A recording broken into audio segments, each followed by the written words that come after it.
Um, I'd like to start by thanking Dr. Ahmed Farouk for inviting me to come here to KL and to the organizers, the Islamic Renaissance Front, the Penang Institute, and also for our host, the University of Nottingham. It's very good to be back. I was here on a Fulbright around 2 years ago for a year studying at IIUM, and I had a great time, made a lot of friends, and learned a lot about the country, and I still am. So it's good to be back. Okay, so I think we're going to start now. What I'd like to try to do is kind of just set a kind of context for this. I know that many people are concerned about religious freedom in the context of Malaysia in particular, but since the conversation is actually about universal human rights and universal human rights and freedom of religion, I thought I'd put this in a kind of different context because I actually think this is a universal problem. It's not something specific to Malaysia. It's something that we have some issues with in the United States of a variety of kinds. So what I'd like to talk about a bit is the problem of religious freedom in relationship to religion-state relations and the problematic of majority culture and the politics of religion, which I think, again, all these things are, in fact, universal issues. Just in general, I think there are a variety of kind of curbs that are placed on religious freedom by countries. In some cases, these come out of social cultural bias, right? Where there is a majority culture, a majority religion that asserts itself in the public square, and as a result of that assertion, often dominates the public square, dominates the discourse. And in some cases, this domination, this majority culture, also has certain kinds of negative attitudes towards minority religions and minority ethnicities. I think this is again, it's a natural problem, it's a universal problem that exists. In the US, for example, we have some of these problems, and I'll talk about those later. And it usually has happened, at least in the US, in terms of phases of immigration. So early immigrants then later were harassing, early immigrants would harass later immigrants who came to the country. So initially the country is founded by Protestants. I could talk about Native Americans here, and of course I should talk about Native Americans because it was their country, which was, of course, taken away from them. But later immigrants, when the Catholics came, the Protestants were harassing the Catholics, and this was a very common thing. And not surprisingly, Muslims now, as a minority religion, often find themselves on the receiving end of certain kinds of ill treatment. So in some ways, I think this is I'm not going to say it's natural in terms of it's good, but I think it's a natural byproduct of a dominant culture wishing to see itself reflected primarily in the larger society. And when it sees other groups trying to push their way in, as they're supposed to do, it often pushes back and tries to sideline them. And again, in some cases, this also leads to actual incidences of harassment and treatment that can, in theory, if there's a good legal system, be fought in that kind of context. There's also state restrictions based on a kind of politicization of religious identity. And in some cases, this is restrictions on behavior or restrictions on minority religious traditions. And in some cases, and I think there is some instances of this here in Malaysia, of restrictions on majority religion. That, in other words, that there is a state-mandated kind of a definition of what it means to be Muslim that often means that Muslims who don't fit that definition don't fit in very well. In the US, restrictions on minority religion happen, and these are legal cases. For example, Native Americans who have certain forms of worship, and one of which was the form of worship where they would use peyote, mescaline, in certain kinds of religious ceremonies. The war on drugs in America led to the declaring that use of drugs in those kinds of instances as illegal. So in essence, because of the war on drugs in the US, people were denied their religious freedom. And various Indian tribes that use mescaline or peyote in their religious ceremonies wound up suing, going to court and suing, and they won their right to do that. And we have lots of instances of this also in the US, in of all places, the prison system. Because there is religious freedom, there's lots of prisoners who try to, in some cases one might argue, abuse this and create their own religion in order to get special privileges that they might not otherwise have. And there are also instances where, because of the regulations in prisons of, for example, some prisons do not allow beards, Muslim men have sued in order to be permitted to grow their beards to comply with what they regard as tradition. So these are things that happen both in the West, and they happen also in Muslim majority countries. If we compare Europe with the rest of the world in terms of issues, there are some, and I think many of this is cultural. This is kind of a cultural social bias, where there are groups of people who have historically been minorities and have been singled out for a variety of reasons. Jews, for example, have received harassment in Europe by a number of different groups, some of them Nazi-affiliated or neo-Nazi affiliated, some not. There is general anti-Semitism in Europe, as there is some of it in the US. Also more recent examples of Muslims being harassed in Europe. And organized groups used force or coercion to kind of dominate public life. We have examples of this in Europe and in the US, and women harassed over religious dress. And one of the great examples of this, of course, is the 2004 ban on the headscarf in the public school system of France, where there was an attempt to kind of broaden this by trying to frame the ban of the headscarf in terms of a ban on all religious symbols. So the Jewish young boys, young Jewish men in France couldn't wear the kippah, the head covering, and Christians were not supposed to wear ostentatious crosses. So they tried to spread it out, but it was really clearly aimed at the headscarf as a problematic issue. But here's an example of a kind of law being passed that one can argue certainly prevents some young women who wish to comply with tradition from attending public schools. What I find intriguing about this, and it's something that is a larger issue, is that many of the Muslim groups were not just arguing for religious freedom, and not just as Muslims, but they were essentially drawing on what many minorities in most countries draw on when they're trying to assert their rights, whether they're religious rights or anything else, and that is the rhetoric of the dominant culture and the notions of freedom that are built into whatever kind of documents are there. So many of the women's groups in France and many of the Muslim groups in France were actually calling upon the French to respect their own tradition of liberty, equality, and fraternity, right? So it wasn't just, we're Muslims, we want to be Muslims, but rather we want to be good French. So they're actually playing into the larger rhetoric of citizenship, not successfully in terms of the headscarf, but I think that's one of the arguments, and I think that's what people in the U.S. have done that. I would say that the civil rights movement in the U.S. Was in fact a call to the majority of America, of white America, to live up to its ideals and to create equality for everyone. I think this is it's a smart tactic on the part of any kind of minority group to try to draw on these kinds of ideas. In Switzerland also, as some of you know, that the recent ban on, of all things, minarets, where the minaret was regarded as a form of, or a sign of Islamization. And so laws were passed in order to prevent any further use of minarets. The fact that there were only 4 minarets in the entire country struck me as kind of odd to begin with, why anyone would worry about a few more minarets, but this was a kind of sign of a problem there. Not surprisingly, people regarded this as kind of an impingement or a curb on their religious freedom. I just thought I'd put this up because, again, I think this is a worldwide problem. Government restrictions on religion are high in certain areas and lower in other areas. And you can see the chart in a kind of different form. Lots of restrictions in the Middle East, North Africa, some in Asia Pacific. But in the world in general, it averages out. There are definitely restrictions. And this is an ongoing problem, I think, with the creation of pluralistic, tolerant nation states, is how they're going to create space for different people of different backgrounds, different ethnicities, different religiosities, how a modern nation state creates that space in relationship to whatever the dominant religious culture happens to be.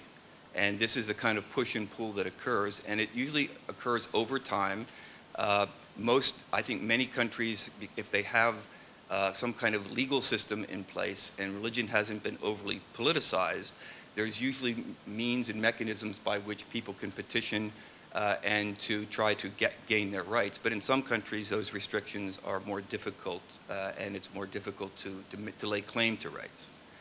And I think that's probably because I think religious freedom is often caught up with other kinds of freedoms, freedoms of politics, freedom of expression, whether journalists have complete freedom, that kind of thing.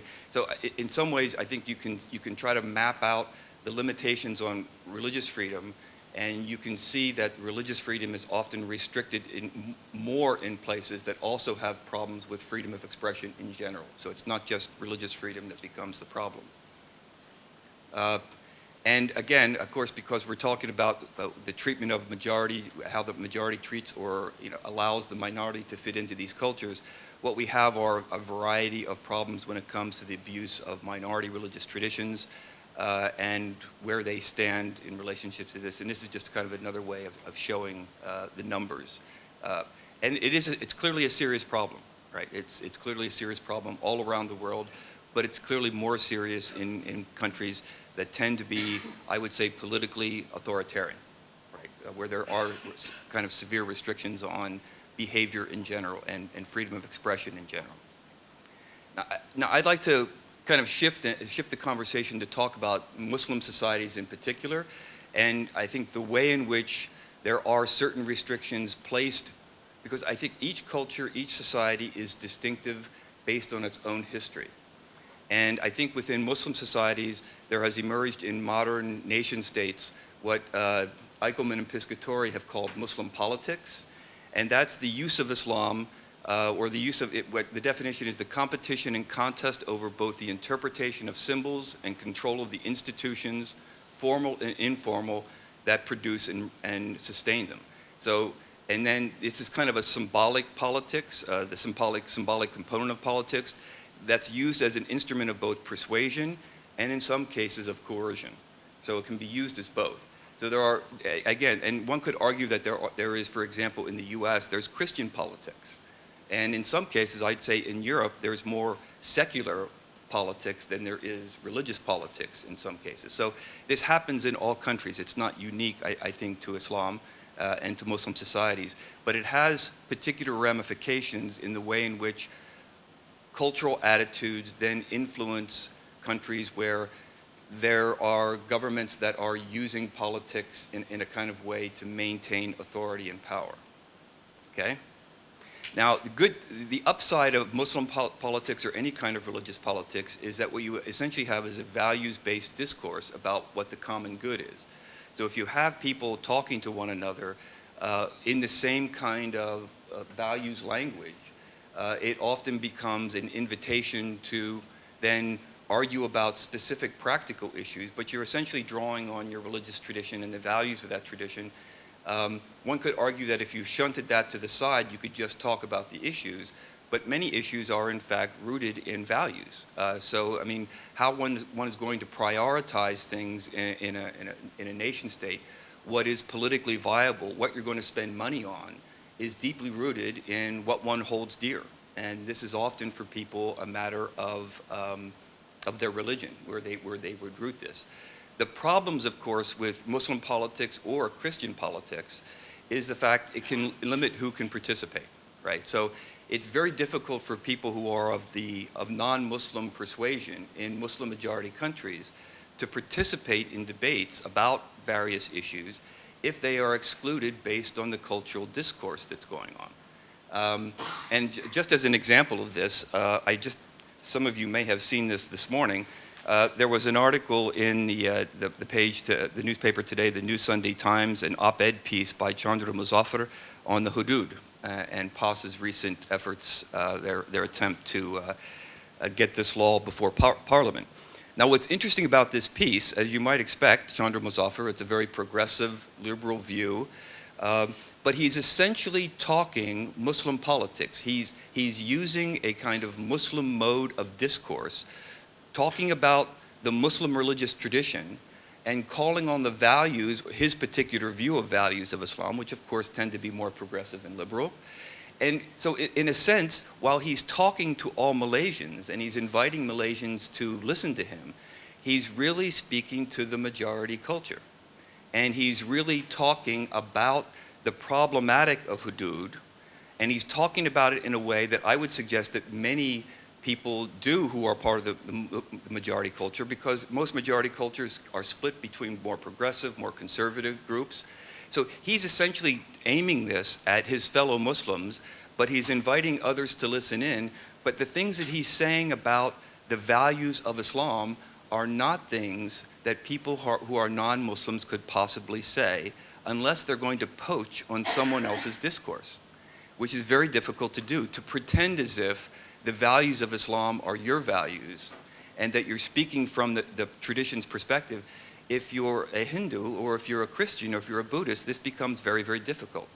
So in some ways, minorities become dependent on people in the majority culture to speak on their behalf as citizens and to kind of rein in certain kinds of majority pushes to assert itself in the popular culture. All right. Again, and some of the other downsides of this, and again, the downsides of Muslim politics would be the downsides of, I think, any kind of religious politics, and that is it tends to empower religious leaders and institutions to engage in social, economic, and political debates. For some people, that's not a problem. For other people, that's a big problem. Part of the reason it's not just doesn't empower them, but it also means that in some cases, religious leaders and institutions there are people, politicians, who aim to control them in order to push their agenda, right? So it goes in different ways. There's also something else here that, again, and we can talk about this perhaps when we open up the discussion, is that some people would argue, and I'd say that even in the majority culture, some people would argue that any kind of religious politics or religious discourse, it masks practical decision-making behind a different kind of screen. So, you're talking about, how you're going to spend public monies, which is coming from everyone's pocket, but you're talking about it through somebody's religious cultural language, and why can't we just talk about, well, what should we expend our money on this, right? But instead, we have to do it through someone's particular cultural value system, and while that might be a way to promote something, it is also in some ways, it could be distracting. And it can be a way of also empowering certain people to talk and undermining others. And the real downside of this is that in some cases what this means is that conversations transform everyday decision-making into conversations about who is a good X. Are you a good Muslim? In the US, conversations are sometimes, are you a good Christian, right? This is not happening in the US now as much as it was 50 or 100 years ago, because religious discourse has tended not to dominate in the public square as it used to 8 years ago, when people were far more biblically literate than they are today. Now you hardly find politicians who are going to do this, at least to a larger public audience, because they're worried they're going to alienate someone. But if you go back 100 years in the US history and you look at some of the newspapers and you look at some of the way people were talking, they were often talking through biblical metaphors, because that was a communicative style. It was a way of doing business in a Christian culture. Now, I just thought again, keeping within the Muslim world, and I'm sorry if this is a little bit difficult to read, but I think this is kind of the challenge of how people in various societies, and I'm going to focus now on Muslim societies, want to adopt what are thought to be progressive ideas of tolerance and pluralism, because it's part of the modern nation state. And here's a kind of a chart of from Pew Research Survey from 2014, in which it was asking people about whether they prefer democracy over a powerful leader, and these are the Muslim preferences based on country. And then the support for religious freedom, which is very, very high, as one might expect. I don't think anyone, well, to be honest, I think maybe people in the West would be surprised by how high these numbers are, right? And they are very, very high. But here's the thing. This is an ideal that many people assert and they will vote for, but then in the practical everyday of their own nation-state politics, things go awry and they don't necessarily translate very well. And I think in part that has to do with the fact that we're not just talking about the ideal of pluralism and tolerance, but we're also talking about how we view our own tradition and its role in the public square and how we translate it there. And in the case of Islam, When you then start to switch the conversation to how much political influence should religious leaders have, you find that in some cases the numbers can be rather high. And then how do Islamic political parties compare with other parties? And you find that the numbers can also be rather high in terms of how people view these parties as being better than non-Muslim parties or non-Islamic parties.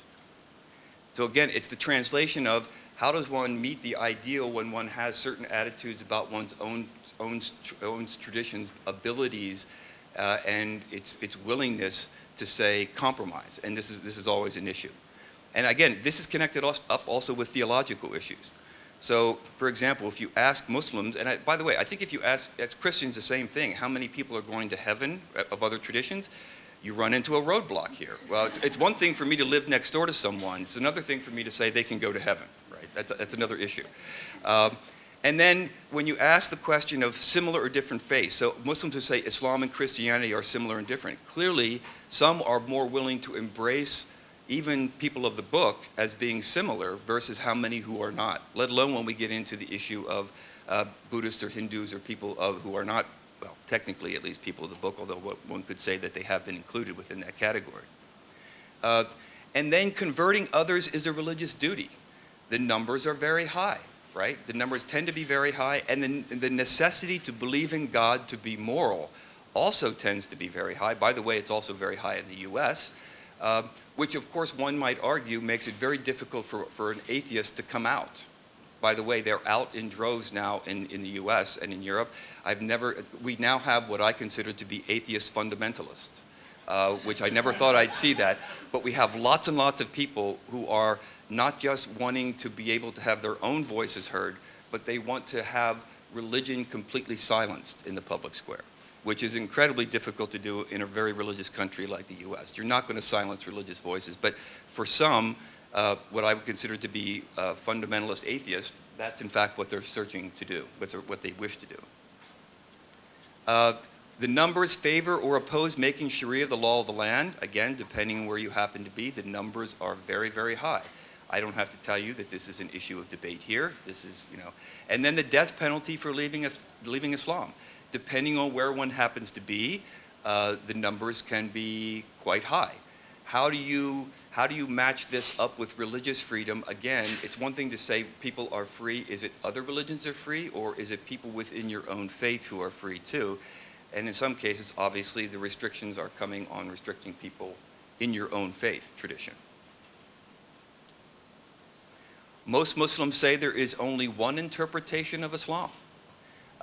And this becomes problematic when you determine whose interpretation is going to be the master interpretation or the official interpretation. And what that often means is whoever happens to be in power. And when you don't have any kind, when you have limitations on democracy, and when it's difficult to transfer people out every 4 years, then often the power that is the power that is in office longest gets to determine what the mainstream Islam happens to be, what the official Islam is. And people who don't fit within that often find themselves on the outside as opposition voices, even though they are also part of the mainstream culture, right? I just throw this in. Are Sufis Muslim? An issue that in some countries is not an issue, but obviously in others, I'm not talking about Malaysia in particular. You can look at Malaysia here. Luckily, it's part of this Pew survey. All of this stuff, by the way, is online and it's free access. The Pew surveys are open to everyone. And by the way, I'm not a number cruncher when it comes to things like this. I'm not a sociologist. So to be honest, I'm incredibly suspicious of these numbers all around, not just in Muslim countries, but all the way around the world, because personally, when people phone me up and ask me for my opinion, I lie. I don't want to talk to them. I don't want to tell them the truth because, as far as I'm concerned, it's none of their business. And if you live in a society where religion is highly politicized, and where you're worrying about expressing your views publicly, you're not going to tell the truth to a pollster, even if the pollster seems to be a neutral party and is not going to, turn you in. I think it's difficult to be honest about this, but in any case, it serves as a good talking point. And I'm just going to kind of end with this a little bit, or leading towards the end with this, with the Sunni-Shia problem and the numbers here, because this is obviously a big issue, what's happening now in the Middle East, and the sectarianism, the sectarian infighting. And this is just another way, if you look at the chart that's on the right, it's probably easier to read. It's the same thing that's on the left, but the attitudes of Sunnis towards Shia, the percentage of Sunnis who accept Shias as Muslim. And obviously, so in Malaysia, for example, around a third of the Muslim population would accept Shias as Muslim. Other countries, it's quite high. And not surprisingly, in some of the other countries where it's quite high, is where you have other religious traditions that have Sufi-like or mystical-like traditions where there's a lot of overlap, right? Where there are a lot of people who actually, say, for example, in India, would visit each other's shrines, because wherever you can get barakah, wherever you can get blessings, you get blessings, and you're not overly particular about that. You know, you just take them where you can get them. I mean, I'm for that for myself. So I'm just going to end and then pass this on to talk about Malaysia in particular and what I would refer to as a kind of politics of moderation, which I think there's a lot of this that's here. Obviously, in Malaysia, in the Constitution, there's freedom of religion. But again, then you can see where there are other aspects of these freedom where it becomes limited. How free can one be when there's a legal conflation of ethnic and religious identity? When Malays, by definition, are Muslim, it becomes difficult for Malays to define themselves otherwise. I don't need to go into the details here. You know this far better than I do. Clearly, restrictions on Malays who wish to leave Islam, whether it's possible to do this. Restrictions on non-Muslims proselytizing Muslims, is this something that's even viable? And then the suppression of deviant religious sects. And I put that, of course, in quotation because one person's deviant is not necessarily another person's deviant. Some of us like deviants, others of us don't like deviants. Some of us think deviants create a richer culture, others think it kind of it damages the whole. And then the other part of this is what happens, I think, in Malaysia, in part because of the way that Islam has been brought into the political system, is the shaping of a kind of official Islam through a number of institutions and ministries, which problematizes both the minority situation, but I would also say the majority Muslim situation and where they stand vis-a-vis the government, whether they can even consider themselves a good Muslim based on the official definition of Islam that often gets promoted by the ministry. So. And with that, I think I will end.